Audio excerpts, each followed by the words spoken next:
साथियों, आप सभी का इस प्लेटफॉर्म पर स्वागत है। यहाँ पर हम लोग विजन आईएएस जो कोचिंग संस्था है जिनके द्वारा daily current affairs news today शीर्षक से उपलब्ध कराया जाता है, उसके तहत हम लोग 15 और 16 अगस्त 2021 के जो भी महत्वपूर्ण करंट अफेयर हैं उनको यहाँ पर हम लोग इस वीडियो के अंतर्गत देखेंगे। तो चलिए प्रारंभ करते हैं। टाटा पावर सोलर लेह में 386 करोड़ रुपए की बैटरी भंडारण प्रणाली परियोजना स्थापित करेगा। तो इसके बारे में देखें तो Tata power solar system Ladakh के लेह के फयांग गांव में 50 मेगावाट प्रति घंटा MWH की क्षमता से युक्त सोलर फोटोवोल्टिक संयंत्र का निर्माण करेगा। इसी के साथ 50 मेगावाट प्रति घंटा की बैटरी ऊर्जा भंडारण प्रणाली अर्थात बैटरी एनर्जी स्टोरेज सिस्टम, जिसे शॉर्ट में BESS कहते हैं, इस परियोजना को भी आरंभ किया जाएगा। और यहाँ महत्वपूर्ण बात है कि यह भारत के प्रथम सह अवस्थित व्यापक बैटरी ऊर्जा भंडारण प्रणाली होगी। तो प्रथम है इसलिए महत्वपूर्ण है।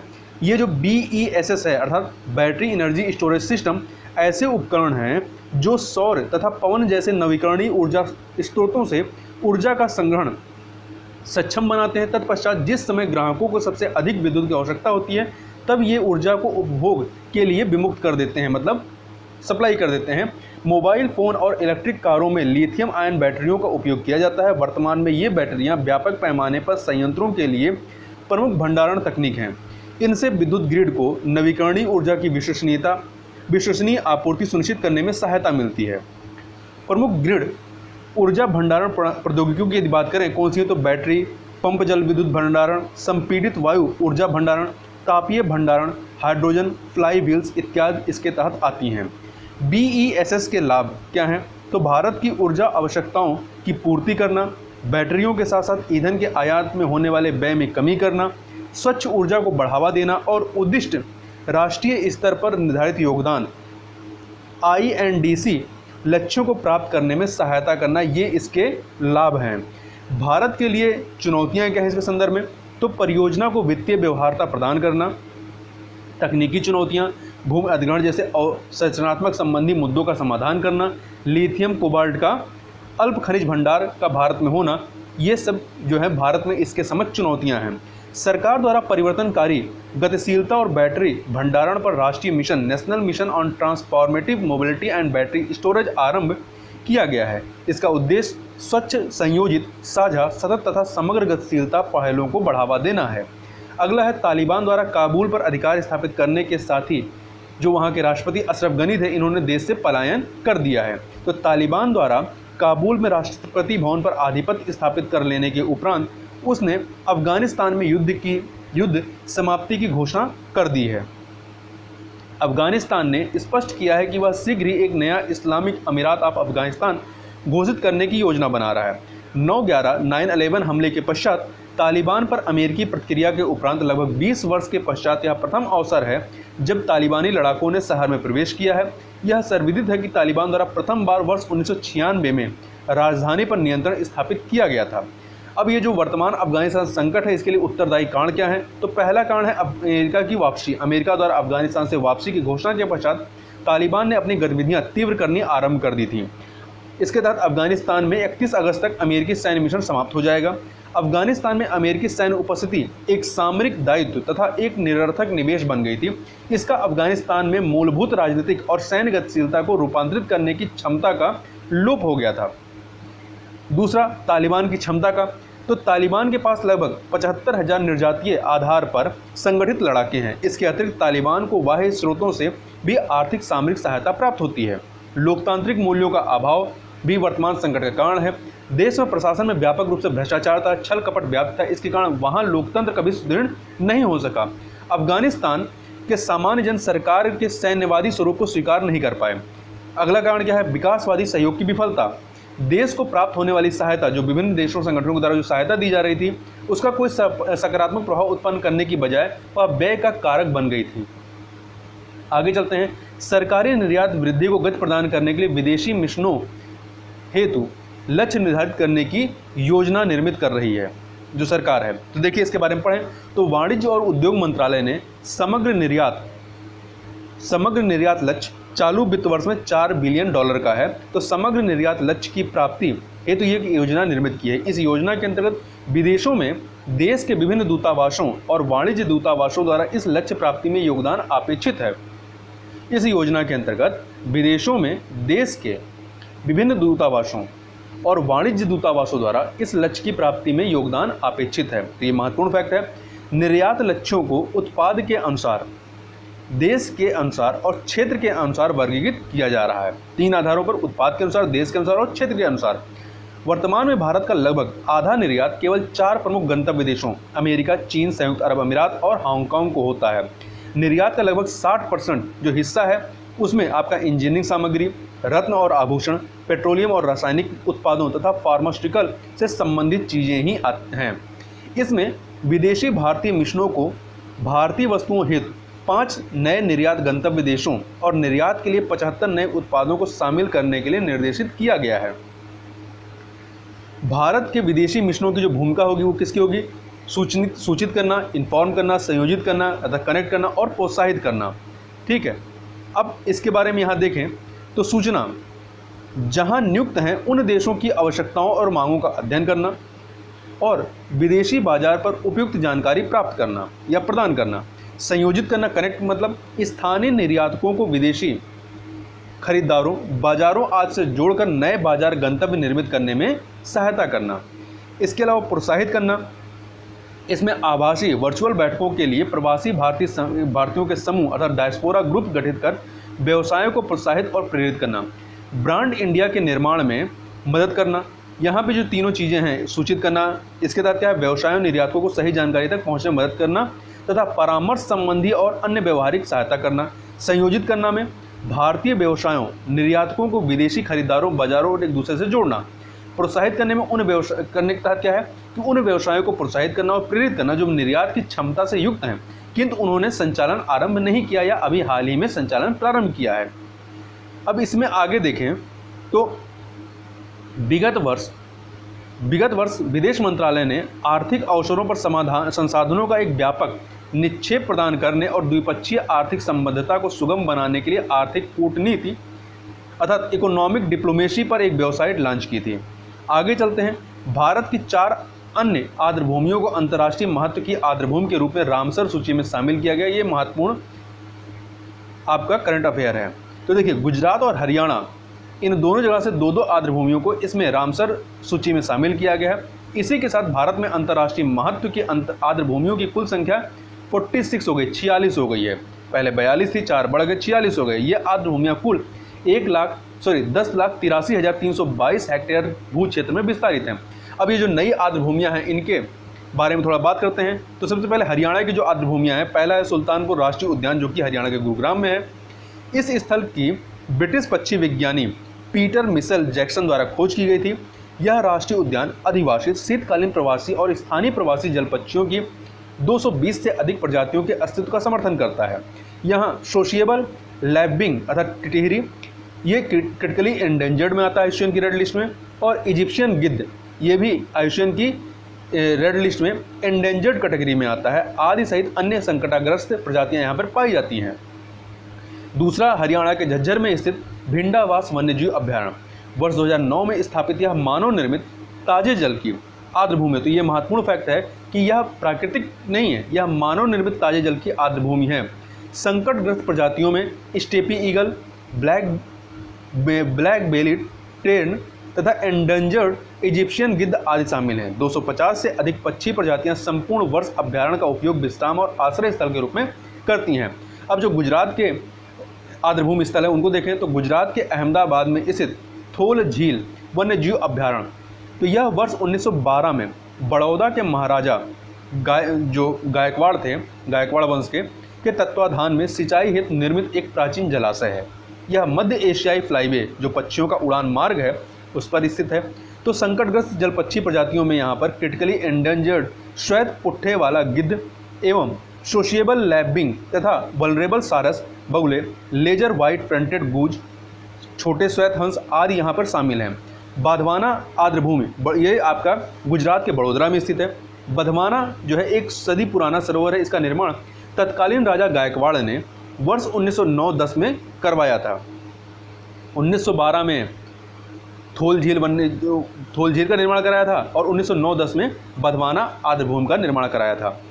इस जलाशय का जल ग्रहण क्षेत्र 860 वर्ग किलोमीटर, इसकी ओरसंग नदी से जलपूर्ति होती है। इसमें जो जल आता है वो ओरसंग नदी से आता है। यह भी मध्य एशियाई फ्लाईवे पर स्थित अर्थात थोलजी वन्यजीव अभयारण्य और बधवाना वन्यजीव या आर्द्रभूमि, ये दोनों ही जो हैं आपके मध्य एशियाई फ्लाईवे पर स्थित हैं। इनमें कुछ संकटग्रस्त या निकट संकटग्रस्त प्रजातियां शामिल हैं, जैसे प्लास फिश ईगल जो कि इंडेंजर्ड कैटेगरी का है, व कॉमन पोचार्ड जो कि वल्नरेबल कैटेगरी का है, और नियर थ्रेटेंड प्रजातियों में डॉलमेशियन, पेलिकन, धूसर सिर वाला फिश ईगल इत्यादि शामिल हैं। अब थोड़ा सा आर्द्रभूमियों पर रामसर कन्वेंशन के बारे में बात करें तो 2 फरवरी 1971 को 1971 को ईरान के रामसर शहर में, तो याद रखिए किस शहर में, ईरान के रामसर शहर में आर्द्रभूमियों के संरक्षण से संबंधित एक अंतर सरकारी संधि को अपनाया गया था। रामसर कन्वेंशन आर्द्रभूमियों को ऐसे जल क्षेत्र के रूप में परिभाषित करता है जो दलदली, पंकभूमि, पीठभूमि व जल भरण वाले क्षेत्र, चाहे वो प्राकृतिक अथवा कृत्रिम, स्थायी अथवा अस्थायी, पूर्णकालिक अथवा अल्पकालीन, आर्द्र, स्थिर अथवा प्रवाहित जल तथा ताजे या लवणीय जल, जिसमें वह समुद्री जल के क्षेत्र भी शामिल हैं जिनकी गहराई निम्न ज्वार के दौरान 6 मीटर से अधिक नहीं होती है। तो यहाँ पे याद रखिएगा, जिनकी गहराई निम्न ज्वार के दौरान भी 6 मीटर से अधिक नहीं होती, यही आपकी आर्द्रभूमियों में आती हैं। ऐसे क्षेत्रों ये जो हैं आर्द्रभूमि के रूप में इनको परिभाषित किया जाता है या माना जाता है। आर्द्रभूमियों को विभिन्न प्रकारों में आपके समुद्री तटीय आर्द्रभूमि है, अंतर्देशीय आर्द्रभूमि है और मानव निर्मित आर्द्रभूमि है। आर्द्रभूमि के प्रमुख लाभ क्या हैं?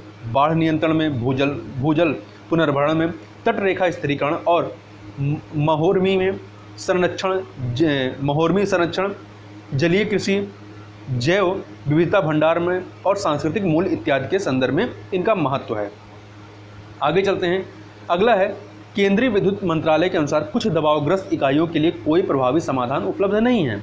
केंद्रीय विद्युत मंत्रालय ने संसदीय समिति को दबावग्रस्त कोयला आधारित ताप विद्युत परियोजनाओं की स्थिति के बारे में सूचित किया है। ज्ञातव्य है कि मार्च 2017 में सरकार द्वारा 34 कोयला आधारित विद्युत परियोजनाओं को दबावग्रस्त माना गया था। उनमें से 7410 मेगावाट के 7 संयंत्रों हेतु कोई प्रभावी समाधान संभव नहीं है। अब प्रश्न उठता है कि ताप विद्युत परियोजनाओं के दबावग्रस्त होने के लिए उत्तरदायी कारण क्या है? तो इसमें पहला है कोयला आपूर्ति से संबंधित मुद्दे। इससे संबंधित क्या है कि वर्ष 2014 में उच्चतम न्यायालय सुप्रीम कोर्ट के द्वारा 204 कोयला खदानों को रद्द करने के उपरांत कई विद्युत परियोजनाएं पर्याप्त ईंधन आपूर्ति व्यवस्था नहीं होने के कारण बाधित हो गई थी। दूसरा, विद्युत की मांग में मंद गति से वृद्धि होना, बहुत तेजी से वृद्धि नहीं हो रही है।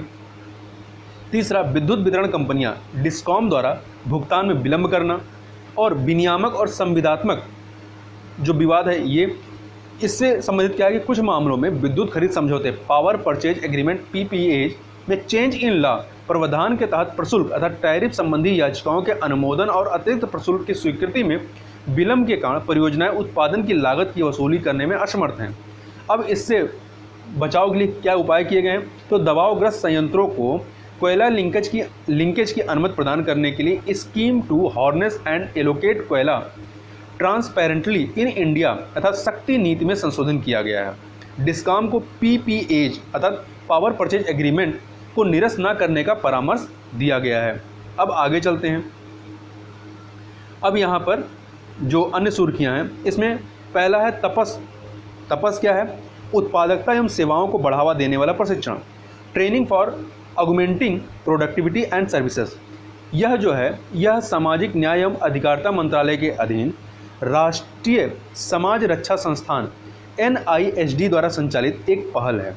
यह विषय से संबंधित विशेषज्ञों, अध्ययन सामग्रियों और व्याख्यान तक लोगों को एक पहुंच प्रदान करता है, परंतु इस रीति से जिससे शिक्षण की गुणवत्ता से समझौता किए बिना उन्हें भौतिक कक्षा का विकल्प प्रदान किया जा सके। तपस मॉक अर्थात मैसिव ओपन ऑनलाइन कोर्स होता है। इसके लिए एक मानक प्लेटफॉर्म है। इसके तहत कोर्स सामग्री के रूप में फिल्माए गए व्याख्यानों और ई अध्ययन सामग्रियों को लोगों तक उपलब्ध कराया जाता है। साथ ही इसके अंतर्गत मादक द्रव्यों के दुरुपयोग की रोकथाम, जरा चिकित्सा बुजुर्ग लोगों की देखभाल, जड़ बुद्धिता वाले लोगों की देखभाल एवं प्रबंधन, ट्रांसजेंडर कल्याण और सामाजिक रक्षा जैसे विषयों पर 5 प्रकार के पाठ्यक्रमों को निःशुल्क रूप में उपलब्ध कराया गया है। ठीक है, ये जो 5 पाठ्यक्रम है इसके नाम ऊपर दिए गए हैं। अगला है संवाद। इसका मतलब है सुभेद परिस्थितियों में बच्चों के लिए समर्थन, सहायता एवं मानसिक स्वास्थ्य उपाय और संकट कार्यक्रम। इंग्लिश में क्या है?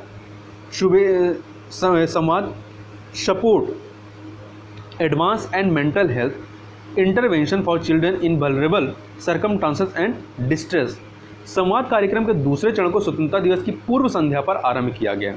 प्रथम चरण के दौरान संवाद कार्यक्रम में संकटग्रस्त बच्चों के लिए बाल संरक्षण कार्यकर्ताओं, टेली परामर्शदाताओं, शिक्षकों व कानून पेशेवरों सहित लगभग 1 लाख हितधारकों को प्रशिक्षण प्रदान करते हुए उन बच्चों हित एक संरक्षण तंत्र प्रदान करने में सहयोग किया है।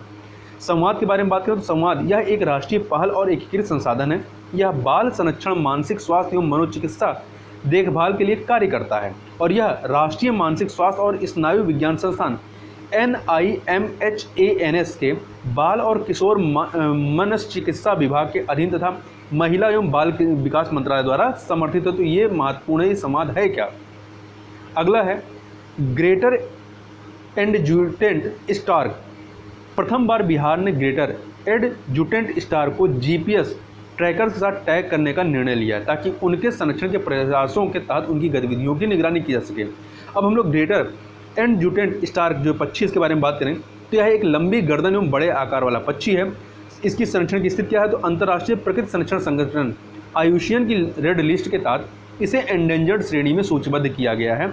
इसके अतिरिक्त इसे भारतीय वन्यजीव संरक्षण अधिनियम 1972 की अनुसूची 4 में भी शामिल किया गया है। असम और कंबोडिया के उपरांत भागलपुर का कदवा दियारा बाढ़ का मैदान इन पक्षियों का विश्व में तीसरा सबसे प्रिय प्रजनन स्थल है। भागलपुर उत्तर बिहार का। इसे स्थानीय रूप से गरुड़ के नाम से जाना जाता है। यह चूहों और अन्य कृषि कीटों का भक्षण कर किसानों की मदद करते हैं। अगला है जल मौसम संबंधी आपदाओं के संबंध में। तो गृह मंत्रालय द्वारा उपलब्ध कराए गए आंकड़ों के अनुसार विगत 3 वर्षों में जल मौसम संबंधी आपदाओं के कारण देश में लगभग 6,800 लोगों की मौत हुई है। सभी राज्यों की तुलना में पश्चिम बंगाल में सर्वाधिक मृत्यु दर्ज की गई है। जल मौसम संबंधी आपदाएं वायुमंडलीय, जल विज्ञान संबंधी या समुद्र विज्ञानीय प्रकृति के कारण उत्पन्न होने वाली घटनाएं हैं। ये आजीविका और सेवाओं की क्षति, सामाजिक एवं आर्थिक व्यवधान या पर्यावरणीय क्षरण को बढ़ावा देती हैं। इनके प्रकार क्या हैं? तो ये जो आपके जल संबंधी मौसमी आपदाएं, इसमें बाढ़, सूखा, चक्रवात, हिमस्खलन, हीट वेव और शीतलहर शामिल हैं। अगला है CSIR अरोमा मिशन। ये क्या है? तो 75वें स्वतंत्रता दिवस की पूर्व संध्या पर CSIR aroma mission transforming lives through S&T webinar का आयोजन किया गया। यह मिशन वैज्ञानिक तथा औद्योगिक अनुसंधान परिषद CSIR द्वारा वर्ष 2016 में आरंभ किया गया था। इसका उद्देश्य किसानों को सुगंधित औषधीय गुण वाली फसलों को उगाने के लिए प्रोत्साहित करना। तो महत्वपूर्ण है कि CSIR अरोमा मिशन किससे संबंधित है? तो इसका उद्देश्य किसानों को सुगंधित औषधीय गुण वाली फसलों को उगाने के लिए प्रोत्साहित करना है। इसमें लेवेंडर, गुलमेहंदी और लेमन ग्रास जैसे पादप और अश्वगंधा जैसे औषधीय पादप शामिल हैं। मिशन ने संघ राज्य क्षेत्र जम्मू और कश्मीर के लगभग सभी 20 जिलों में लेवेंडर की खेती में अग्रणी होकर के भारत की बैंगनी क्रांति की शुरुआत करने में मदद की है। बैंगनी क्रांति किससे संबंधित है? लेवेंडर की खेती से संबंधित है। आगे चलते हैं। विभाजन विभीषिका स्मृति दिवस। सरकार द्वारा घोषणा की गई कि उन लाखों लोगों के संघर्ष और बलिदान की स्मृति में 14 अगस्त को अब विभाजन विभीषिका स्मृति दिवस के रूप में मनाया जाएगा, जिन्हें विभाजन कारण विस्थापन का सामना करना पड़ा था और जिनके जीवन की क्षति हुई थी। माउंटबेटन की 3 जून योजना के आधार पर 18 जुलाई 1947 को ब्रिटिश संसद द्वारा भारतीय स्वतंत्रता अधिनियम 1947 को शाही स्वीकृति प्रदान की गई थी।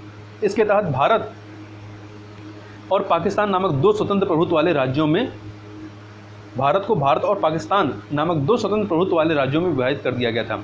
इससे लाखों लोगों का पलायन करना पड़ा और कई लोगों की जीवन की क्षति हुई थी। अगला है नवरोज, जो कि पारसियों का नववर्ष होता है। जरथुष्ट्र पंचांग के प्रथम माह अर्थात फरवरडिन के पहले दिन को नवरोज, नए के लिए नौ और दिवस के लिए रोज के रूप में मनाया जाता है। ईरानी पंचांग के अनुसार इसे प्रत्येक वर्ष बसंत ऋतु के विषु 21 मार्च के दिन मनाया जाता है, परंतु शाही पंचांग जिसे भारत में अपनाया गया है तो इसके अनुसार इसे जुलाई अगस्त में मनाया जाता है। शाही पंचांग की शुरुआत करने वाले फारसी शासक जमशेद की स्मृति में इसे जमशेदे नौरोज के नाम से भी जाना जाता है। जरथुष्ट्र धर्म एक विजातीय धर्म है। क्या है? एक विजातीय धर्म है। इसकी शुरुआत पैगंबर जरथुस्त्र या जोरोस्टर ने पारसियों की पवित्र पुस्तक जेंद अवेस्ता के साथ की थी। यह अहुर मजदा अच्छी आत्मा और अग्रमैनु दुष्ट आत्मा के मध्य विभाजन, विश्व विभाजन के दर्शन पर आधारित है।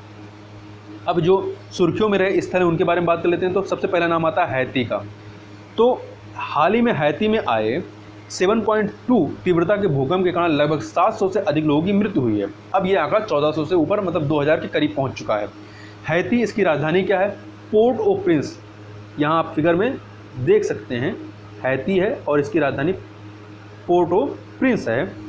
ये हिस्पानियोला द्वीप का हिस्सा है। ये पूरा आपका हिस्पानियोला द्वीप है। यह कैरेबियन सागर में ग्रेटर एंटिलीज का दूसरा सबसे बड़ा द्वीप है। सबसे बड़ा द्वीप कौन सा? क्यूबा है। क्यूबा के बाद ये दूसरा सबसे बड़ा द्वीप है हिस्पानियोला। इसकी खोज प्रथम बार वर्ष 1492 ईस्वी में स्पेनिश खोजकर्ता क्रिस्टोफर कोलंबस के द्वारा की गई थी। कोलंबस के द्वारा ही अमेरिका की भी खोज की गई थी। यह क्षेत्र ताइनो लोगों की निवास स्थली भी रहा है, जो अब व्यापक स्तर पर अफ्रीकी दासों के साथ घुल मिल गए हैं। इससे पूर्व वर्ष 2010 में हैती में आए 7.0 तीव्रता के भूकंप में लगभग जो है यहाँ पर 2 लाख से अधिक लोगों की मृत्यु हुई थी। एक बहुत बड़ी तादाद में लोग हताहत हुए थे। अगला है ताइवान जल डमरू मध्य के बारे में। तो आप यहाँ मैप में पहले ताइवान को देख लीजिए। ये दक्षिणी चीन सागर है, ये आपका चाइना है और इधर ताइवान स्टेट है। तो देखिए, हाल ही में आयोजित चतुर्भुज सुरक्षा समाज जो क्वाड है, इसमें शांति और स्थिरता के लिए ताइवान जल डमरू मध्य का उल्लेख किया गया था। इससे पूर्व G7 वार्ता में तथा जापान और दक्षिण कोरिया के साथ संयुक्त राज्य अमेरिका के संयुक्त वक्तव्य में भी इस पर चर्चा की गई थी। ताइवान जल डमरू मध्य की औसत चौड़ाई जो है, ये जो ताइवान स्टेट है, इसकी औसत चौड़ाई 180 किलोमीटर है। यह ताइवान को मुख्य भूमि चीन के फुजियाना प्रांत, ये फुजियाना प्रांत है, से पृथक करता है। अर्थात दक्षिण चीन सागर को पूर्वी चीन सागर से, इधर दक्षिण चीन सागर है, इधर आपका पूर्वी चीन सागर है, इससे जोड़ता है। इसे फार्मोसा जल डमरू मध्य के रूप में भी जाना जाता है। ताइवान जल डमरू मध्य या फार्मोसा जल डमरू मध्य। यह विश्व में जल क्षेत्र की सर्वाधिक निगरानी की जाने वाली पट्टियों में से एक है। यह जल डमरू मध्य चीन के जनवादी गणराज्य मुख्य भूमि चीन और चीन गणराज्य अर्थात ताइवान के मध्य एक सक्रिय युद्ध क्षेत्र के लिए भी प्रचलित था। यह हिंद महासागर क्षेत्र में नेविगेशन की स्वतंत्रता को लेकर संयुक्त राज्य अमेरिका चीन के मध्य विवाद का एक क्षेत्र भी रहा है। इस प्रकार से हम लोगों ने यहाँ पर जो महत्वपूर्ण करंट अफेयर थे उनको यहाँ पर देखा। तो इस वीडियो में बस इतना ही। मिलते हैं नेक्स्ट वीडियो में, तब तक के लिए बहुत बहुत धन्यवाद।